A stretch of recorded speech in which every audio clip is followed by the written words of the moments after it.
Assim como Deus é criador, Ele fez o ser humano criador. Nós temos essa capacidade. Você tem a capacidade de mudar. Você não está preso a quem você é, nem a quem você foi. Você não está preso ao seu passado, à família que você nasceu, à infância que você teve, às coisas que você já cometeu. Você não está preso a nada disso. Porque Deus dá o poder para você fazer tudo novo, tudo diferente. E isso começa exatamente aqui, na cabeça, no pensamento. E por isso há uma batalha tão grande deste mundo para ocupar a sua mente. O mundo trabalha para ocupar a nossa mente, ocupar os nossos pensamentos. Quando eu falo mundo, eu falo todos os poderes do mundo, seja governo, seja empresariado, sejam ideologias, e o próprio Satanás, o próprio diabo, acima de todos e por trás de tudo, trabalham para ocupar, tomar a mente do ser humano. Porque é na mente que você vai ser vencido ou vai ser vencedor. A salvação depende da sua mente, dos seus pensamentos, porque se você não entende o propósito da salvação, se você não entende que você, sem um Salvador, sem o Senhor Jesus, você está perdido e você vai morrer sem salvação e a sua alma vai para o inferno, se você não entender isso, você nunca vai clamar a Deus por um Salvador. Portanto, você não vai ser salvo. Então o diabo trabalha para dominar a mente humana. Enquanto que Deus também quer que nós tenhamos a mente de Cristo. Ou seja, que nós venhamos pensar como Ele. Pensar como Ele. Por que isso é importante? Todo pensamento tem um pai. Todo pensamento tem um pai. Não existe pensamento órfão.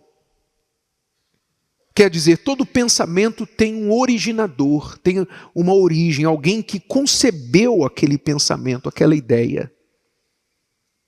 Nenhum pensamento humano é original da própria pessoa. Ele tem um pai, ou ele veio de Deus, ou ele veio do diabo. São as duas mentes geradoras de ideias, de pensamentos, de palavras no universo. A mente de Deus, a mente de Cristo e a mente de Satanás. Então, o ser humano está no meio desses dois. E se você não colocar a sua mente cativa aos pensamentos de Cristo, automaticamente a sua mente vai ser cativa aos pensamentos do diabo. E você vai servi-lo, você vai ser um escravo dele. Olha só, o homem natural não compreende as coisas do Espírito de Deus. Não compreende, quer dizer, não entra na cabeça dele. Porque lhe parecem o quê? Loucura. E não pode entendê-las, porque elas se discernem espiritualmente. Esse é o homem natural. Quer dizer, o cérebro que eu mostrei para você é o cérebro do homem natural. É isso aqui. Basicamente, um pouquinho mais para um lado, um pouquinho menos para o outro lado, mas é isso aqui. Você quer enxergar o cérebro do homem? É isso aqui. Com pequenas variações.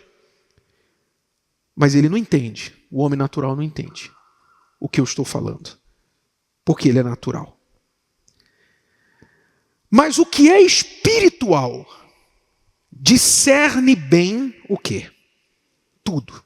E ele de ninguém é discernido. Porque quem conheceu a mente do Senhor para que possa instruí-lo? Mas nós temos a mente de Cristo. O que é a mente de Cristo? Você vê que Jesus, tudo bem, você pode dizer, bispo, o senhor quer que eu seja igual a Jesus? O senhor está me comparando com Jesus? Não, ninguém pode ser igual a Jesus. Ele foi perfeito. Mas nós temos que ter nele o nosso alvo. nós temos que ter nele o nosso padrão, o nosso modelo de homem. Ele foi chamado de filho do homem porque ele foi a imagem do homem perfeito. Então nós temos que ter nele o nosso padrão, a nossa meta, ainda que a gente nunca vai alcançar o nível dele. Mas esse é a nossa meta. Ser como Jesus. Aliás, a palavra cristão significa como Cristo. Como Cristo. Então, Jesus, ele ficava pensando em mulher. Ele nem casou. Ele tinha tentações? Acredito, porque ele foi tentado. Como homem ele foi tentado. Mas os pensamentos dele estavam pensando nas coisas do Pai. Uma vez repreendeu Pedro. Quando Pedro foi usado pelo diabo e Jesus o repreendeu falando arreda Satanás, ele emendou a repreensão dizendo, você fica pensando, o diabo usou a sua boca porque você fica pensando nas coisas daqui de baixo e não nas coisas lá de cima. Então o diabo encontrou espaço em Pedro porque Pedro estava pensando nas coisas de baixo. Quer dizer, Jesus pensava nas coisas do alto. A palavra de Deus diz que os pensamentos de Deus são mais altos que os nossos, como os céus são da terra. Então, Jesus mantinha os pensamentos no alto. Jesus vivia do pão nosso de cada dia. Ele não vivia preocupado com nada material, com dinheiro. Ele ensinou que nós não devemos ficar preocupados com o que vamos comer, com o que vamos beber. Basta cada dia o seu mal. Ele nos ensinou a viver o dia. Na oração do Pai Nosso, ele ensinou, peça o pão de cada dia. E não fiqueis ansiosos, busquem primeiro o reino de Deus e a sua justiça. O resto, o Pai vai acrescentar. É isso que ele ensinou. Ele não ficou folgando, sabe, se divertindo, tirando férias. Não. Você vê que até no dia de descanso, Jesus às vezes trabalhava e era severamente criticado pelos religiosos por isso. Porque no sábado, que ele tinha que descansar, ele estava lá curando, fazendo milagres, ajudando as pessoas. Ele trabalhava não por dinheiro, mas trabalhava para agradar o Pai.